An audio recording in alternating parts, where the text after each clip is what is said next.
जय Hind and hello guys, स्वागत है आपका आपके अपने YouTube चैनल ज्ञानदेह होस्ट में। और इस वीडियो में मैं आपको बताने वाला हूं रिजर्व बैंक ऑफ इंडिया यानी कि RBI grade B officers online form 2025 के बारे में कि कैसे आपको इस न्यू वैकेंसी का फॉर्म फिलअप बिना किसी प्रॉब्लम के यानी कि सभी प्रॉब्लम के हल सहित फिल करना है। इस वीडियो के अंदर आपको कंप्लीट जानकारी दी जाएगी ताकि जो भी आपके सामने इश्यूज आ रहे हैं उन सभी का हल भी आपको मिले और अपना फॉर्म आप बिना किसी मिस्टेक के भर सके ताकि आपका फॉर्म रिजेक्ट ना हो। अब चलिए शुरू करते हैं। अगर आपने अभी तक वीडियो को लाइक शेयर नहीं किया हो तो कर देना और चैनल को सब्सक्राइब कर लेना। फिर जो लिंक वीडियो के डिस्क्रिप्शन में दिया है आप ओपन करेंगे, आपको जानने को मिलेगा कि आपकी 120 पोस्ट पर ये भर्ती निकाली हुई है। एज लिमिट आपकी 21 से 30 साल के बीच रखी गई है। इसके अलावा फॉर्म आप लोग यहाँ पर 30 सितंबर 2025 तक भर सकते हैं। किस पोस्ट पर कितनी वैकेंसी है, क्योंकि बेसिकली आपका ऑफिसर ग्रेड बी का जो पोस्ट है वो अलग अलग डिसिप्लिन में है, तो आप यहाँ पर देख सकते हैं डिसिप्लिन वाइज वैकेंसी आपको दी गई है। अप्लाई करने के लिए डिसिप्लिन वाइज क्वालिफिकेशन भी आपसे क्या मांगी है वो भी आप चेक कर सकते हैं और जो परसेंटेज लिमिट रखी है वो भी आप जान सकते हैं। अगर आप SC ST और विकलांग है तो आपकी कम से कम जो आपकी क्वालिफिकेशन आपसे मांगी है उसमें 50% रहने चाहिए। और अगर आप यहाँ पर बाकी अन्य कैटेगरी से है तो आपको कितनी परसेंटेज चाहिए वो भी आप यहाँ पर चेक कर सकते हैं। ये सभी इन्फॉर्मेशन चेक करने के बाद आप यहाँ पर आपका एग्जाम पैटर्न जानेंगे और अन्य इन्फॉर्मेशन देखेंगे, सिलेबस जानेंगे। सभी इन्फॉर्मेशन चेक करते हुए अगर आप एलिजिबल है और आपका इंटरेस्ट है और आपने अभी तक अप्लाई नहीं किया तो इंपॉर्टेंट लिंक के सेक्शन से अप्लाई ऑनलाइन लिंक ओपन करेंगे। अब गाइज आपके सामने यहाँ पर ऑफिशियल वेबसाइट आ जाएगी जहाँ से आपको फॉर्म को फिल करना है। अगर आप ये फॉर्म मोबाइल से भर रहे हैं तो ये वेबसाइट आपकी पोर्ट्रेट मोड में ओपन नहीं होगी, आपको अपने फ़ोन को लैंडस्केप मोड में चलाना होगा। लैंडस्केप मोड वो होता है जैसे कि आप मोबाइल में कोई गेम खेलते हैं या फिर वीडियो देखते हैं। तो जैसे आप यहाँ पर इस वेबसाइट को एक्सेस कर ले तो यहाँ पर आ जाने के बाद आप click here for new registration इसके ऊपर क्लिक करेंगे। देन आपके सामने कुछ ऐसा इंटरफेस आ जाएगा। अब आपको यहाँ पर सबसे पहले आपका फर्स्ट नेम एंटर करना है, उसको दोबारा डाल करके आप यहाँ पर वेरीफाई कर देंगे एंड देन जो आपका मिडिल नेम है वो डालेंगे। अगर आपका मिडिल नेम न हो तो आप खाली छोड़ देंगे। फिर जो आपका लास्ट नेम है वो आपको एंटर करना है, लास्ट नेम को दोबारा डाल करके वेरीफाई कर देना है। ये इन्फॉर्मेशन देने के बाद आप नीचे की तरफ आपका मोबाइल नंबर डालेंगे जो कि आप रजिस्टर करना चाहते हैं, उस नंबर को दोबारा डाल करके वेरीफाई कर देंगे। अल्टरनेटिव नंबर के अंदर अगर आप कोई अन्य नंबर देना चाहते हैं तो आप यहाँ पर दे देंगे, नहीं तो आप चाहिए तो इस ऑप्शन को खाली छोड़ सकते हैं। फिर आपको ईमेल आईडी के अंदर आपकी ईमेल में @@ से पहले जो कुछ भी आता है वो सब टाइप कर देना है और @ के बाद आपकी ईमेल किस डोमेन पर है वो आपको सिलेक्ट करना होगा। जैसे कि मेरी ईमेल gmail.com पर है तो मैं यहाँ पर gmail.com सिलेक्ट कर लूँगा, तो आप भी आपके डोमेन के अकॉर्डिंग अपनी ईमेल आईडी सिलेक्ट कर लेना। फिर आप कंफर्म ईमेल आईडी के अंदर उसको कंप्लीट डाल देना। अब आपको कोई डोमेन नेम सिलेक्ट करने की आवश्यकता नहीं है। इसके बाद आप ये सिक्योरिटी कोड डालेंगे, इन सभी जानकारी को चेक करेंगे और फिर सेव और नेक्स्ट के ऊपर क्लिक करेंगे। अब गाइज आप यहाँ पर देखेंगे कि जो आपका रजिस्ट्रेशन है वो कंप्लीट हो चुका है और आपको लॉगिन इन्फॉर्मेशन आपकी डिस्प्ले के ऊपर भी दिखाई देगी। आप यहाँ से भी स्क्रीनशॉट ले सकते हैं और सेम लॉगिन इन्फॉर्मेशन आपको आपकी ईमेल और मैसेज पर सेंड कर दी गई है। इस सेक्शन के अंदर आप आपका फोटो सिग्नेचर भी अपलोड करेंगे। उसकी जो कंडीशंस है वो आप देख लीजिए। जो आपका फोटोग्राफ है उसका जो डायमेंशन है वो कितना होना चाहिए वो आप यहाँ पर देख सकते हैं। साइज 20 से 50 KB के बीच में रहना चाहिए। मैं आपको बता दूं कि अगर आपका फोटो का जो पिक्सल है वो कम ज़्यादा भी होगा तो भी चल जाएगा, बट अगर आपका फोटो का साइज 20 KB से कम रहा या 50 KB से ज़्यादा हुआ तो वो अपलोड नहीं हो पाएगा। इसी के साथ में क्या क्या चीज़ें आपको फ़ोटो कैप्चर करते समय नहीं करनी है वो भी आप यहाँ पर देख सकते हैं। तो एक बार नोटिफिकेशन भी आप चेक कर लेना जो कि आप यहाँ पर guidelines for the scanning the photograph and signature इसके ऊपर क्लिक करके खुद से भी व्यू कर सकते हैं। अब आप पहले तो अपना फोटो अपलोड करेंगे तो ब्राउज के ऊपर क्लिक करना और जहाँ पर भी आपकी फ़ोटो फाइल है वो सिलेक्ट करना, ओपन करना, फिर आपका फ़ोटो यहाँ पर आ जाएगा। जैसे ही आपका फ़ोटो यहाँ पर आपका अपलोड हो जाए तो आप कैप्चर फोटो के ऊपर क्लिक करके आपका लाइव फोटो कैप्चर करेंगे।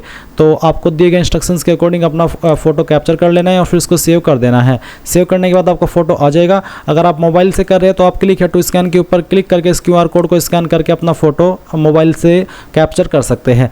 अब आप यहाँ पर टिक कीजिए, उसके बाद में आपको आपका सिग्नेचर अपलोड करना है। तो जहाँ पर भी आपके सिग्नेचर की फाइल है वो सिलेक्ट कीजिएगा। सिग्नेचर का साइज 10 से 20 KB के बीच में रहना चाहिए और फिर आपको यहाँ पर I confirm that this is my valid signature इसके ऊपर क्लिक करके नेक्स्ट पर क्लिक कर देना है। अब आती है आपके सामने फॉर्म की बेसिक डिटेल। तो पहले तो आप यहाँ पर सिलेक्ट करेंगे कि आप कौन से डिसिप्लिन पर अप्लाई करना चाहते हैं, ये आपको बताना होगा। तो जिस पर भी अप्लाई करना है वही आप सिलेक्ट कर लीजिएगा। इसके आप यहाँ पर बोला है कि combinations allowed to apply for grade B DR, तो आपको उसके लिए बेसिकली इंस्ट्रक्शंस दिए गए हैं। अब आप अपनी कैटेगरी सेलेक्ट करेंगे जैसे कि SC ST OBC WS general tribal यानी कि यूआर, तो जो भी है आपकी कास्ट कैटेगरी वो आप सिलेक्ट कर लेना। और आपका सर्टिफिकेट कब का बना होना चाहिए उसके संबंध में आपको यहाँ पर ये नोटिस देखने को मिल रहा है, तो इसी के अकॉर्डिंग आपको उसकी इन्फॉर्मेशन देनी होगी। अब आप यहाँ पर कास्ट यानी कि या तो कास्ट सर्टिफिकेट देंगे या फिर income certificate number. Basically income certificate का नंबर ईडब्ल्यूएस कैटेगरी के जो कैंडिडेट होते हैं उनके ऊपर एप्लीकेबल होता है। अगर आप SC ST OBC है तो फिर आप यहाँ पर आपका कास्ट सर्टिफिकेट नंबर देंगे, और ये जो सर्टिफिकेट आपका कास्ट का ये सेंट्रल का बना होना चाहिए, तो जो भी है वो आप यहाँ पर डाल देना। फिर ये सर्टिफिकेट आपने कब बनवाया वो डेट और फिर आपका मंथ है वो, और उसके बाद में ईयर आपको वो सिलेक्ट करना होगा। फिर आता है कि क्या आप विकलांग है और आपकी विकलांगता 40% या उससे ज़्यादा है, अगर है तो यस, अगर नहीं है तो नो कर देना। फिर नीचे की तरफ ये जो ऑप्शन है ये उन्हीं के सामने एक्टिव होंगे जो कि विकलांग वाले ऑप्शन में यस की है, यानी कि वो एक विकलांग है। अगर आप विकलांग नहीं है तो ये ऑप्शन आपके सामने एक्टिव नहीं होंगे, तो आपको इनको इग्नोर कर देना है। फिर आप यहाँ पर एक सवाल देखेंगे, do you possess MPhil qualification, अगर आपके पास MPhil क्वालिफिकेशन है तो यस करना, नहीं है तो आप नो कर देना। फिर क्या आपके पास डॉक्टरेट डिग्री या फिर PhD क्वालिफिकेशन है, अगर है तो यस, नहीं तो आप नो कर देंगे। जो भी है वो आप सिलेक्ट कर लेना। उसके बाद do you fall under the category of ex serviceman emergency commission officers, अगर आप इन कैटेगरी के अंदर आते हैं जो यहाँ पर मेंशन की गई है तो आप यस करेंगे, नहीं तो आपको नो कर देना है। फिर एक और सवाल है कि are you reserve bank of India employee as per para 5.16 of RBI master circular on recruitment dated April 1 2025, अगर आप है तो आपको यस करना है, नहीं तो आप नो कर दीजिए। फिर एक और सवाल है कि do you have experience as an officer in scheduled commercial bank, public sector insurance companies and all India financial institutions, जैसे कि उसके जो एग्जाम्पल है वो भी यहाँ पर आपको दिए गए हैं। तो अगर आप एक्सपीरियंस्ड ऑफिसर है इनमें से किसी भी डिपार्टमेंट में या फिर बैंक में जो यहाँ पर आपको मेंशन किए गए तो आप यस करेंगे, और यस करने पर आपको बताना होगा ईयर ऑफ एक्सपीरियंस, कितने ईयर का एक्सपीरियंस है, नहीं है तो आप नो कर देंगे। फिर नीचे की तरफ आप एक और सवाल देखेंगे जहाँ पर पूछे कि whether employed in government service, quasi government organisation, government owned industrial undertakings, PSU PSB, अगर आप है एम्प्लॉयड इनमें से किसी भी डिपार्टमेंट में तो यस कर देना, नहीं तो नो करेंगे। फिर यहाँ पर एक और सवाल है, are you an ex employ of banking institutions whose service had to be terminated, यानी कि क्या आप बैंकिंग सर्विस में थे और आपकी जो सर्विस है वो टर्मिनेट कर दी थी, यहाँ पर जो रीजन दिए गए उस रीजन से, तो आप यहाँ पर यस करेंगे। अगर आप बिल्कुल फ्रेशर है तो आप इसमें नो कर देना। फिर कंसेंट टू आधार वेरिफिकेशन, क्या आप आधार वेरिफिकेशन के लिए कंसेंट देना चाहते हैं, अगर हाँ तो यस कर देंगे, और उसके बाद में फिर आपको आपका आधार कार्ड का नंबर देना है, आपका पैन कार्ड का नंबर देना है, नेशनलिटी के अंदर आप इंडियन सेलेक्ट कर लेंगे। अब आता है online examination centre for phase first, तो फेज फर्स्ट के लिए आप एग्जाम सेंटर की प्रेफरेंस देंगे। पहले आप आपकी स्टेट की प्रेफरेंस देंगे, उसके बाद में फिर आपको सिटी की प्रेफरेंस देनी है। इसके बाद आप सेकंड प्रेफरेंस देंगे आपकी स्टेट की, और फिर उसकी जो सिटी की प्रेफरेंस है वो दे देंगे। फिर आप यहाँ पर थर्ड प्रेफरेंस देंगे आपकी स्टेट की, और उसके बाद फिर आपकी उसकी डिस्ट्रिक्ट की प्रेफरेंस भी दे देनी है। सेम वे में आप यहाँ पर फोर्थ प्रेफरेंस देंगे, और फिर उसकी जो सिटी की प्रेफरेंस है वो भी आपको सिलेक्ट कर लेनी है।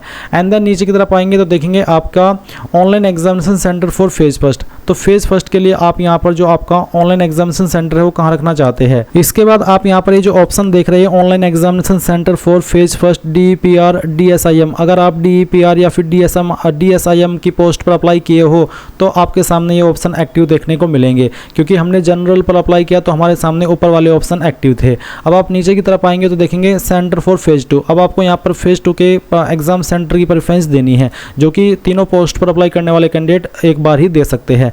तो पहले तो आप यहाँ पर आपकी जो सिटी है वो इस तरह से सिलेक्ट कर लेना, जैसे कि मैं आपको सिलेक्ट करके दिखा रहा हूँ। उसके बाद में आप यहाँ पर सेकंड चॉइस सेलेक्ट करेंगे, फिर आप यहाँ पर आपकी जो थर्ड चॉइस है वो भी सिलेक्ट कर लेंगे, एंड देन फिर आप यहाँ पर आपकी फोर्थ चॉइस भी आपको सेलेक्ट कर लेनी है। मीडियम ऑफ रिटन एग्जाम, आपका रिटन एग्जाम आप किस लैंग्वेज में देना चाहते हैं, इंग्लिश या हिंदी, जो भी लैंग्वेज आप सिलेक्ट कर लेंगे फिर आपको उसी में देना होगा।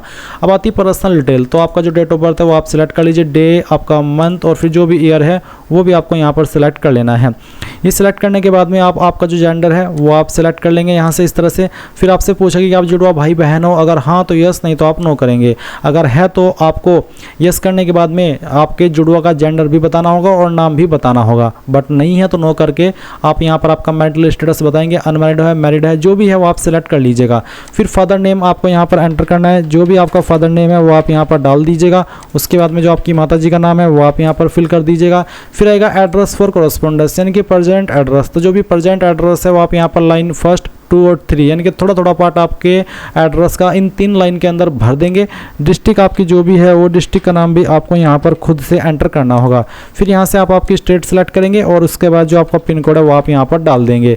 अब नीचे है परमानेंट एड्रेस और एक लाइन है same as address for correspondence, यानी कि अगर आपका प्रेजेंट एड्रेस और परमानेंट एड्रेस सेम है तो आप इस बॉक्स को टिक कर देना, अगर अलग है तो अनटिक करके अलग से अपना परमानेंट एड्रेस भर देना। फिर किस एड्रेस के ऊपर आप अपनी एप्लीकेशन फीस की जीएसटी इनवॉइसिंग भेजना चाहते हैं, जीएसटी इनवॉइसिंग यानी कि फीस की स्लिप, तो जिस पर भी भिजवाना चाहते हैं वो एड्रेस आप सिलेक्ट कर लीजिएगा। फिर आएगी बैंक डिटेल, जहाँ पर आपको अकाउंट होल्डर नेम यानी कि किसके नाम पर बैंक अकाउंट है वो आपको लिखना है, बैंक अकाउंट का नंबर देना है, कंफर्म बैंक अकाउंट दोबारा नंबर डाल करके वेरीफाई करना है, बैंक का जो नाम है और जो ब्रांच है वो आपको लिखना होगा। जैसे कि मेरा मान लीजिए HDFC बैंक है और सहारनपुर में है तो मैं लिखूंगा HDFC बैंक और उसके बाद जिसकी ब्रांच का नेम है कोट रोड सहारनपुर, जो इस तरह से आपका बैंक का नाम है और जो उसकी ब्रांच नेम है वो आपको लिखनी होगी। टाइप ऑफ अकाउंट सेविंग या करंट जो भी है वो सिलेक्ट कर लेना। फिर आप यहाँ पर IFSC कोड डालेंगे, ये कोड आपको आपकी बैंक की पासबुक के ऊपर या फिर चेकबुक के ऊपर मिल जाएगा, या फिर आप इसको बैंक का नाम गूगल के अंदर जाएंगे सर्च करेंगे और वो कौन सी ब्रांच है वो सर्च करेंगे और बाद में लिख देंगे IFSC कोड, तो आप ऑनलाइन वे में भी आपका IFSC कोड प्राप्त कर सकते हैं। अब आप यहाँ पर फीस का चार्ज देखेंगे, ये जो फीस का चार्ज आप देख पा रहे हैं ये GST मिला करके है। अब आप जैसे ये सब इन्फॉर्मेशन यहाँ पर फिल कर दे तो आप यहाँ पर नीचे आएंगे और सेव एंड नेक्स्ट के ऊपर क्लिक करेंगे। अब आपके सामने यहाँ पर क्वालिफिकेशन, एक्सपीरियंस और लैंग्वेजेस का सेक्शन आ चुका है, तो आप यहाँ पर एक बार फिर से नोटिफिकेशन पर आकर के देख सकते हैं कि क्या क्वालिफिकेशन मांगी गई है। तो आप मिनिमम क्वालिफिकेशन में देख सकते हैं यहाँ पर आपसे किस डिसिप्लिन पर क्या क्वालिफिकेशन मांगी है। क्वालिफिकेशन आपकी 1 सितंबर 2025 तक कंप्लीट हो जानी चाहिए। यहाँ पर आप देख सकते हैं ग्रेजुएशन की और फिर आपको यहाँ पर पोस्ट ग्रेजुएशन लेवल की दी गई है, तो तीनों पोस्ट की क्वालिफिकेशन एक बार फिर से यहाँ पर डबल चेक कर लेना। अब आप यहाँ पर आएंगे और सबसे पहले 10वीं की इन्फॉर्मेशन भरेंगे। उसके पहले आपसे यहाँ पर एक सवाल पूछा कि do you have an integrated double degree, अगर आपके पास डबल डिग्री है तो यस कर देना, नहीं है तो आप नो कर देना। ये आपकी क्वालिफिकेशन के अकॉर्डिंग ही आप आंसर करेंगे।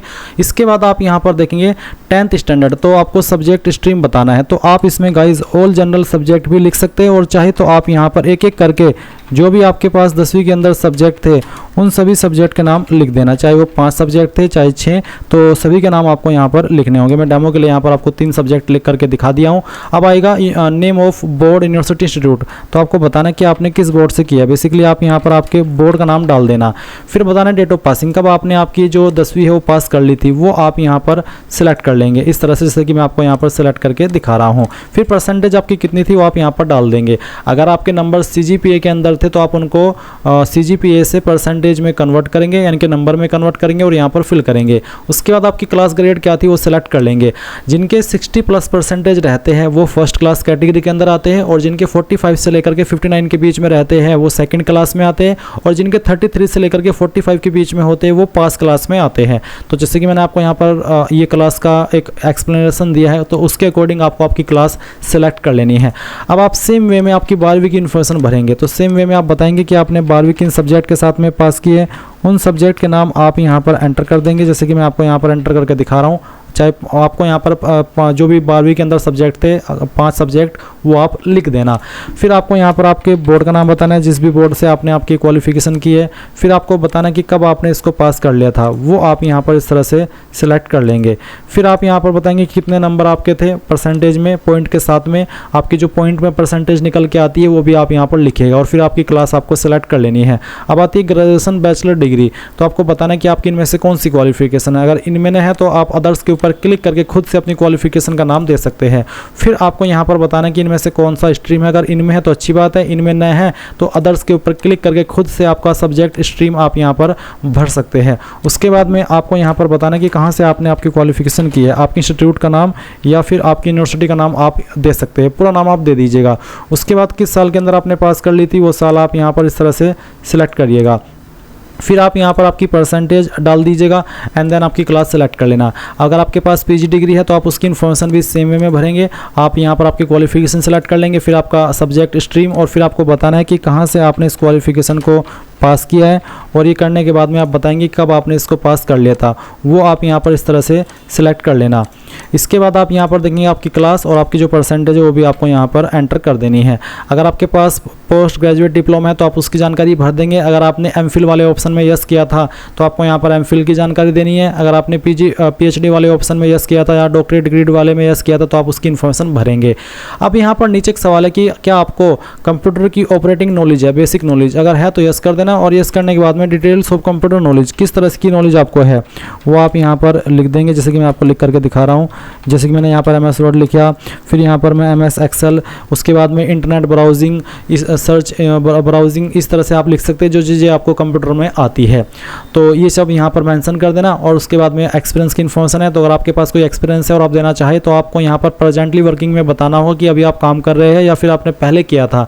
अगर अभी कर रहे हैं तो यस कर देना, अगर आप पहले किए थे तो आप नो करेंगे। उसके बाद नेम ऑफ द एम्प्लॉयर के अंदर आप उस कंपनी या उस बैंक का नाम देंगे जहाँ पर भी आपने काम किया है। डेजिग्नेशन के अंदर उस पोस्ट का नाम जिस पोस्ट पर रह करके काम किया है। टोटल पीरियड ऑफ सर्विस में फ्रॉम में तो आप वो डेट भरेंगे जब आपने जॉब ज्वाइन की थी, और टू में वो डेट भरेंगे जब तक आपने जॉब की थी। नेचर ऑफ ड्यूटीज़ और रीजन आप यहाँ पर दे देंगे, कोई भी छोटा मोटा। इसके बाद आप नीचे आएंगे और देखेंगे लैंग्वेज नॉन, तो मुझे लैंग्वेज आती है, मैं यहाँ पर हिंदी लिख देता हूँ। हिंदी मुझे पढ़नी आती है, लिखनी आती है और बोलनी आती है, तो मैंने तीनों के ऊपर टिक कर दिया। फिर यहाँ पर जो आपको सेकंड लैंग्वेज आती है वो आप लिखेंगे और उसका स्टेटस बताएंगे कि मुझे पढ़नी आती है, लिखनी आती है। और अगर आपको बोलनी आती हो तो तभी आप इसको टिक करना, अगर बोलने नहीं आती तो आप इसको ऐसे अनटिक कर सकते हैं। फिर अगर आपको कोई रीजनल लैंग्वेज आती है जैसे कि पंजाबी, उर्दू, तमिल, तेलुगु, कन्नड़, गुजराती, तो आप वहाँ पर वो लैंग्वेज लिख करके उसका स्टेटस भी सेम वे में बता सकते हैं। इसके बाद आप सेव एंड नेक्स्ट के ऊपर क्लिक करेंगे। अब आपके सामने आपके फॉर्म का प्रीव्यू आ चुका है। जो भी जानकारी शुरू से लेकर अभी तक भरी है वो सभी आपके सामने है। जब आपको लगे कि सभी जानकारी सही है तो आप यहाँ पर नीचे की तरफ आकर के डिक्लेरेशन में आई एग्री करेंगे। कंप्लीट रसन के ऊपर क्लिक करके यहाँ से ओके करेंगे और एक बार फिर से ओके कर देंगे। अब आप यहाँ पर आपका लेफ्ट थंब इंप्रेशन अपलोड करेंगे और इसकी जो गाइडलाइंस है वो भी आप देख सकते हैं। आप एक बार ये PDF ओपन कर लेना और इसमें आपको गाइडलाइंस क्या क्या दी गई है वो आपको ध्यान में रखनी है। तो यहाँ पर आप चूज फाइल के ऊपर क्लिक करना और जहाँ पर भी आपका थंब इंप्रेशन है वो आपको सेलेक्ट करना है। तो चलिए मैं यहाँ पर एक फाइल आपको सेलेक्ट करके दिखाता हूँ। बेसिकली थंब इंप्रेशन की जो फाइल है इसका साइज 50 KB से कम रहना चाहिए। अब आप यहाँ पर हैंड रिटन डिक्लेरेशन अपलोड करेंगे। इसमें आप क्या लिखेंगे वो मैं आपको बताता हूँ। जो लिंक मैंने आपको इस वीडियो के डिस्क्रिप्शन में दिया हुआ है हमारी वेबसाइट का, या आप ओपन करके नीचे की तरफ आएंगे तो आपको इसमें एक हैंड रिटन डिक्लेरेशन के नाम से हेडिंग देखने को मिलेगी। ये जो लाइन दी गई है यहाँ पर आपको नेम ऑफ द कैंडिडेट की जगह पर अपना नाम भरना है जो आपने फॉर्म के अंदर भरा है, और बाकी की लाइन ऐसे ही लिखनी जो यहाँ पर लिखी गई है, और उसको एक कोरे कागज़ के ऊपर लिख करके आपको अपलोड करना है जिसका साइज आपका 100 KB से कम रहना चाहिए। तो जहाँ पर भी वो फाइल है वो सिलेक्ट करना, ओपन करना, आपका यहाँ पर डिक्लेरेशन आ जाएगा। फिर आप इसको ओके कर देना। अब आता है SSLC 10th standard equivalent certificate PDF, यानी कि जो आपकी 10वीं की मार्कशीट है वो आप यहाँ पर अपलोड करेंगे। इसमें गाइज आपको 10वीं या फिर उसके बराबर की, इसमें आपकी हायर क्वालिफिकेशन के डॉक्यूमेंट आपसे नहीं मांगे, सिर्फ आपको 10वीं के लिए ही बोला है। तो आप क्या करेंगे, चूज फाइल के ऊपर क्लिक करेंगे और जहाँ पर भी आपकी ये चीज़ है वो आपको यहाँ पर अपलोड करनी है। तो चलिए मैं यहाँ पर इसको सेलेक्ट करता हूँ, ओपन करता हूँ। ओपन करने के बाद में आपकी फाइल यहाँ पर इस तरह से आ जाएगी। साइज 1 KB से लेकर के 500 KB के बीच में रहना चाहिए, तो अगर ज़्यादा होगा तो अपलोड नहीं हो पाएगा। जैसे ही आपकी फाइल अपलोड हो जाए तो आप प्रीव्यू के ऊपर क्लिक करके उनको डबल चेक कर सकते हैं। फिर आप यहाँ पर देखेंगे I agree to connect to DigiLocker to fetch my details, जैसे कि name, DOB, mobile number, gender, Aadhaar number, SSC, graduation detail. तो अगर आप आपकी सभी डिटेल डिजिलॉकर अकाउंट से फैच कराने के लिए अग्री है और कराना चाहते हैं तो आप यहाँ पर यस करेंगे। यस करने के बाद में आपको डिजिलॉकर की जो वेबसाइट है उसके ऊपर आगे प्रोसीड किया जाएगा और आप वहाँ पर डिजिलॉकर अकाउंट पर लॉगिन होंगे और अपनी डिटेल्स की अलाउ करके परमिशन देंगे। बट गाइज अगर आपका वहाँ पर कुछ घपला है, कुछ प्रॉब्लम है, यानी कि कोई एरर आता है या फिर उसमें कोई इशू है, या आपको लगता है कि यार जो वहाँ पर डॉक्यूमेंट्स है वो सही से नहीं है, तो आप चाहे तो यहाँ पर नो कर सकते, क्योंकि ये यहाँ पर अभी करना कंपलसरी नहीं है। अगर कंपलसरी होता तो यहाँ पर नो का ऑप्शन नहीं होता, तो फिर यहाँ पर ये चीज़ आपको करनी ही होती। बट आपके पास ऑप्शन है, अगर आप डिजिलॉकर के माध्यम से कर पा रहे, कोई इशू नहीं आ रहा है तो अच्छी बात है, और अगर आपको कोई इशू आ रहा है तो आप नो करके आगे बढ़ सकते हैं, कोई भी प्रॉब्लम वाली बात नहीं है। फिर से बता दूं कि ये कंपलसरी नहीं है, ज़रूरी नहीं है कि आपको डिजिलॉकर से आपकी इन्फॉर्मेशन फैच करानी है, आपकी चॉइस है। और ये सब करने के बाद आप सेव एंड नेक्स्ट के ऊपर क्लिक करेंगे और यहाँ से ओके कर देंगे। अब आपके सामने फीस का अमाउंट आएगा और ये जो सिक्योरिटी कोड है वो आप यहाँ पर इस तरह से भर देंगे और इसको भरने के बाद में सबमिट करेंगे, ओके कर देंगे। आपको पेमेंट के पेज पर ट्रांसफ़र किया जाएगा। आप आपकी फ़ीस इनमें से किसी भी माध्यम का इस्तेमाल करके जमा कर देंगे।